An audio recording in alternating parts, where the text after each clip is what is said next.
Hey, we are two Star Wars nerds, and we have a very special guest. We have XWing in the house today. So special.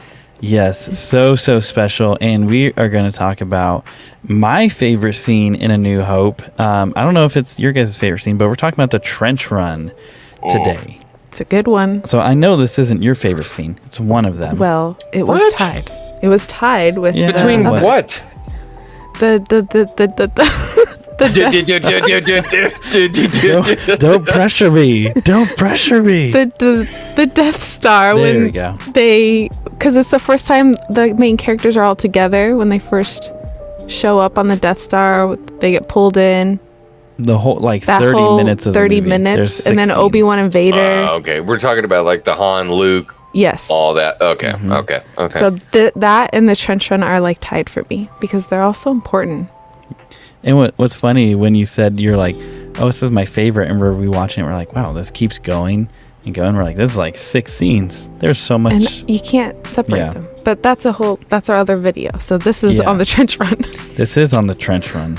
It's the most iconic moment in Star Wars, right? I mean, Yes. we're looking at a guy, a farm boy, right, who's flying a fighter. Yeah. And blow him Death Star! Come on! I mean, it's the most amazing thing we've ever seen. Look, every time I watch that scene, I get so excited because you see the farm boy destroy the Empire. Right? And it's crazy because they say, I still don't know what this is, but they say he's the best bush pilot around, which I'm assuming just means he just flies low to the ground. But Well, he flies T-16s, bro. He used to bullseye womp rats in his T-16, which is like the first sign of a serial killer. So, yeah, for real. Killing small animals in your backyard. sorry. Goodness. Positive stream. Yes. Yeah. But then he says things like, oh, it's just like Beggar's Canyon back home. Like, just a farm boy, in his element, but out of his element at the same time. Right. But there's a lot of cool things we wanted to talk about in this. Well, I mean, first, I love that it's just a dogfight in space. I love that so much. I don't remember the exact movie that George Lucas was heavily influenced by for this scene. But you can watch these. They were, I think it was World War II films. Literally. The films? Yeah, it was literally, it was those. it was literally cut, almost B-roll from World War II dogfights. Yeah, I couldn't remember if it was a World War II film, like a drama, or if it was actual footage. But it works so well. It's so, I don't know, it's just so intense. It's so fast and action packed, and seriously, I love that kind of stuff. I was playing Squadrons tonight, and I suck at it so bad. Did you play with the community? I know I had to leave, but you played? I did play, and they held me up. I did, but I sucked. Strike was killing it. But, yeah, Strike is a bad man in Squadrons. Man, it's crazy. but I mean, that's kind of the thing that we love about it, right? It's it's a high speed, high stakes. Yeah. Right? We're invested in the characters that we're watching. Yeah. That's the really important part. And that's what, we talk about Patty Jenkins and the new Rogue Squadron movie coming out. We need to be invested in the characters who are in the cockpit. Yeah. And I think that goes back. I mean, when we look at the trench run and we look at what was happening, we've sat there and watched an hour of somebody being built up, this little moisture farmer from Tatooine.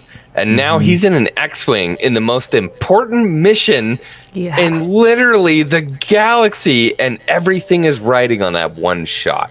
Right. And that's why I love that trench run. There's so much tension there. He's like, ooh, targeting computer? No. Trust in the Force. Yeah. Trust in the Force. And what I found fascinating too is you have all of these seasoned fighter pilots dying left and right. Dude, and Wedge Antilles in there. Damn. Porkins. Yeah. Poor Porkins. Yeah, and That's my guy. and it is super crazy. I have like another few things that I want to bring up, but like Keely, with this scene, what are some of the things that stand out, or like what is a thing in particular that like really stands out to you in this? XWing just brought it up, but where he puts the computer away and just relies on the Force. Yeah, Like that's such a Heavy cool moment. Yeah. The fact that he trusted and that he actually did it rather than just like, oh, this would be a good idea. But I'm going to rely on what everyone knows. He took that risk because he knew that the Force was actually going to give him what he needed. I feel like that's when he first becomes the Jedi. Yeah. He releases to the Force and lets the Force guide that shot. That's just like, it's good Star Wars.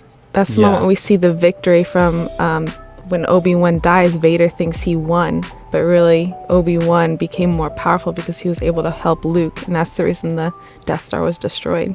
Because Obi-Wan guided him. Yeah, and what I found interesting was like when Luke first heard Obi's voice, like he didn't question it. Just like, right. Okay.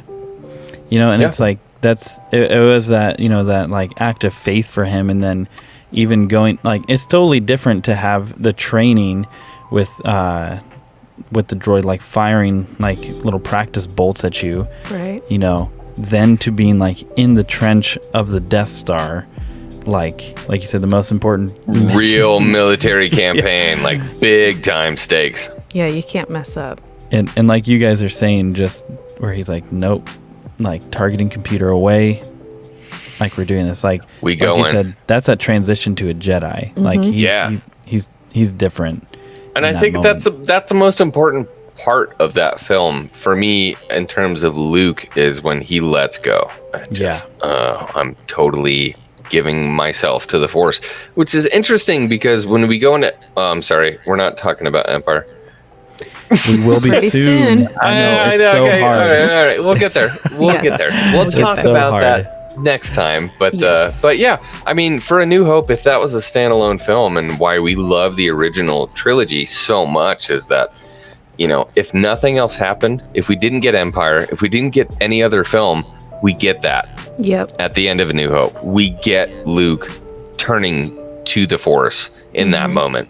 And destroying the Death Star, we get that full circle. Yes. Luke turns and he's like, I accept the Force, and he drops that bucket with 2 seconds left on the clock, and he destroys the Death Star. Come on.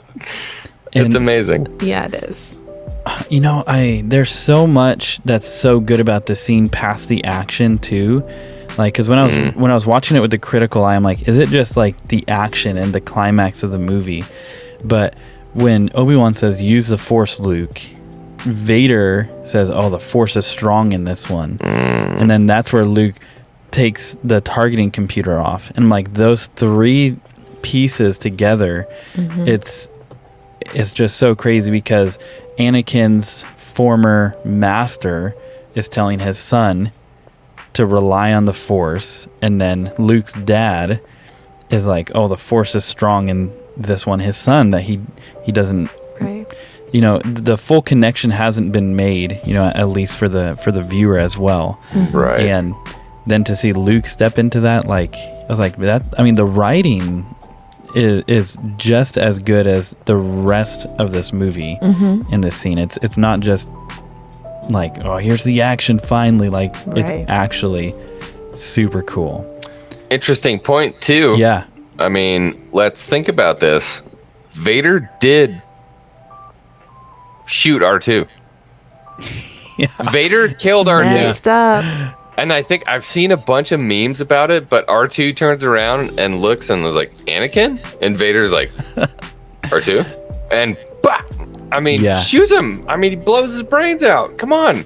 That's your astromech. Yeah. I mean, how many episodes and how much did we see from, expanded universe or whatever you want to call it, extra Star Wars, where Anakin was always in love with R2. That was his boy. I mean, R2 was Anakin's homie. And then in that trench run, blows his brains out.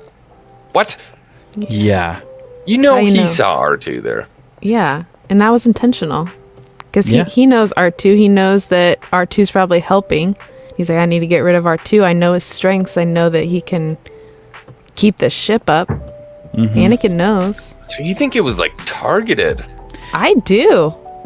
Damn, that's I think so because It is. I mean, the stormtroopers were sent.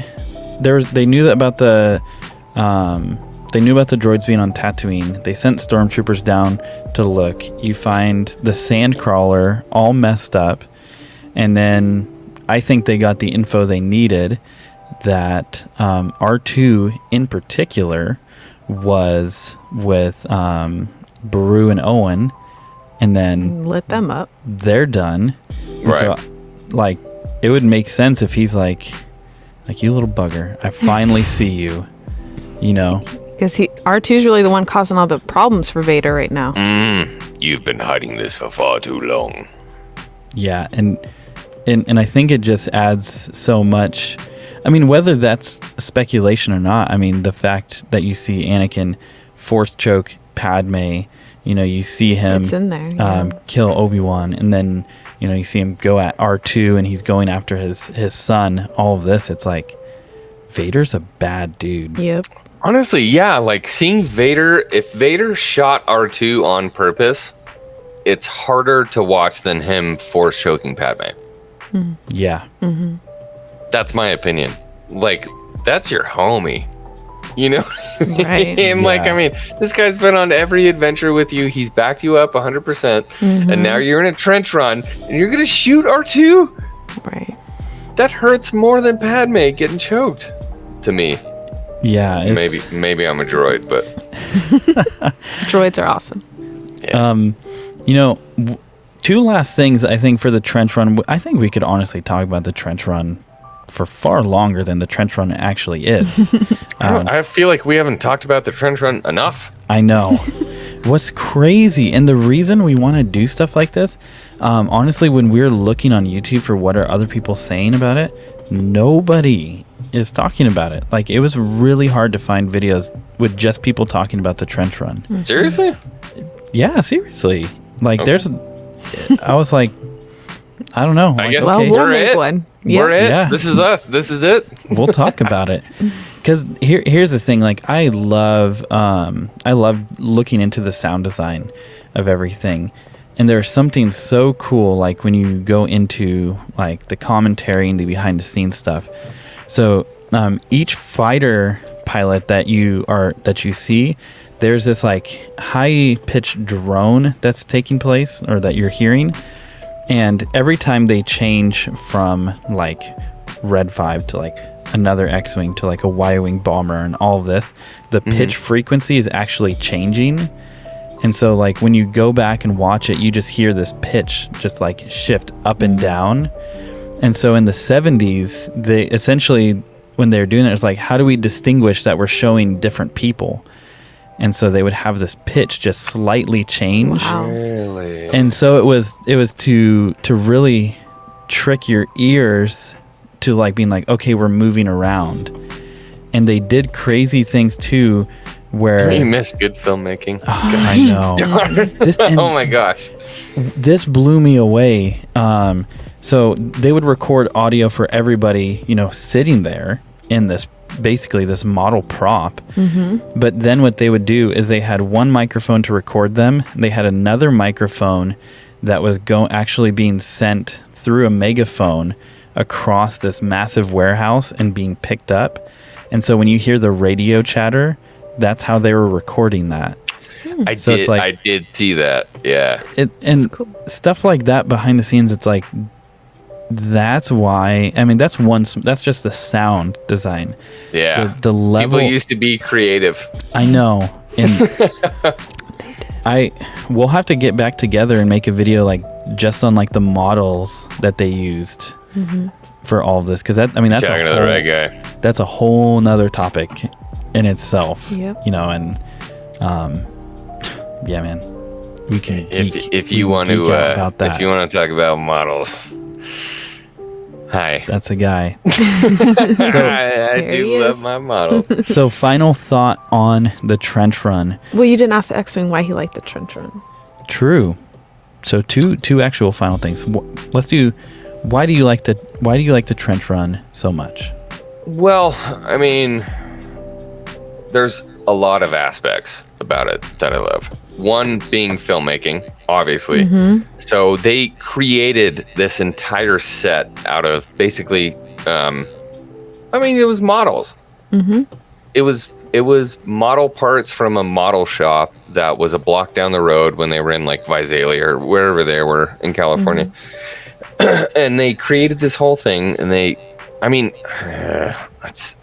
you're asking me what do I love about it. I mean, there's too much to So say. much. Yeah. I mean, yeah, there's way too much. If I were to condense it from a movie aspect, from like watching it, it would be the tension for sure. Yeah. I mean, we saw this farm boy who used to bullseye womp rats in his T16, and now he's in a T65 in the most important, like I said earlier on, in the most important campaign in history for the rebellion. I mean, it's huge. Obviously, it's impactful, but from a movie making standpoint, everything that they did with creating the models, everything that they did with the cameras, it's perfect. I don't have words to describe it. I love it. I don't know. Yeah. No, and man, you're so right on. Just because there is so much in this, where it's like it changed everything. It's not just like a cool scene in a movie. It literally changed Hollywood. It changed filmmaking. It changed storytelling. In like the modern age. And that's what's crazy to me. There's not many action sequences you can point to and be like, that changed the history of filmmaking. And here we are, like 40 Star is something one of those ones. Yeah. years later talking about it. Yeah. And I mean, how long was that trench run that they made? It was like 5 feet by 40 feet when they finished it. It was huge. Yeah. Can you imagine making a model like that and then filming something on it? Bruh. Those guys were They're the so real far ones. ahead of their age. Yeah, Yeah. those were the real ones. Keely just said it best. Those were the real ones. Yeah. Big time. That's funny. And what's crazy, even when you watch like the despecialized or like Project 4K 77 and Still stuff, awesome. it looks amazing. Yep. Like Yeah. it's not all of the modern tweaks that have made it look good. Like it still looks good. Right. So final thing, Han Solo and the Millennium Falcon coming to save the day. Yeah, I like that. Like briefly, his character development that we see in A New Hope, the guy we see in the cantina out for himself in this credits. is a 4-hour long stream. Don't ask this question because it's a 4-hour long stream. I'm not kidding. Here's what we'll do then. Here's what we will do. If you in the comments want to see this, let us know. Like we could do a stream dedicated to the character development We should of do a Han hunt Solo. We should do a hunt stream this time. Yeah. That would be so cool. I mean, X-Wing, I mean, he thinks Han's all right. I mean, Excuse me? yeah, you're like indifferent Yeah, about don't him, right? mind the carbonite fridge hanging out behind me. Yeah, Han's okay. He's cool. He's all right. Whatever. Yeah, he's all right. No, yeah, but that would be really cool. Basically, we're saying we're going to do it, but we want external validation from you in the comments. We need Please, you we to need let it. us know. Yes, so please. Smash that like button. I know. Well, you know what? For the trench run, so we don't make this an hour-long video, I think what we're going to do is we're going to pause it there. But let's do this. We're going to continue this conversation in 2 separate places. The first is in the comments. Let us know why you love the trench run. And then also, if you want to just hang out with a bunch of nerds and talk about the trench run, come pop into either our Discord or XWing's. No, don't come to mine. Go to Okay. 2 Star Wars Nerds. Yeah. Okay. You guys don't talk Star about the Wars trench nerds. run there. Okay. Yeah, we'll do an after party. Yeah, let's do an after party. Yeah. I'm up. That'd be cool, man. But with that, all the links to stuff, you guys, we don't need to tell you how to use social media and the internet. All of that stuff is in the description. You'll I'm a find all boomer. sorts of goodies there. Yeah, if you're a boomer like me, who couldn't figure out how to play Squadrons today, we can walk you through some things. Have we But- been live this whole time? It says live, but we're actually just recording. Oh, I mean- okay. Yeah, I mean, I just yeah. blew the whole video. I'm like, fuck. Well, Sorry. no, it's perfect because we're talking about, like, you guys should know what we're doing and talking about Yeah. us being boomers, and then we're Yeah. like, wait, We're alive? are we actually live? Wait. Yeah. Well, with that, we are two Star Wars nerds. That is X-Wing, and may the Force be with you always. Always. Always.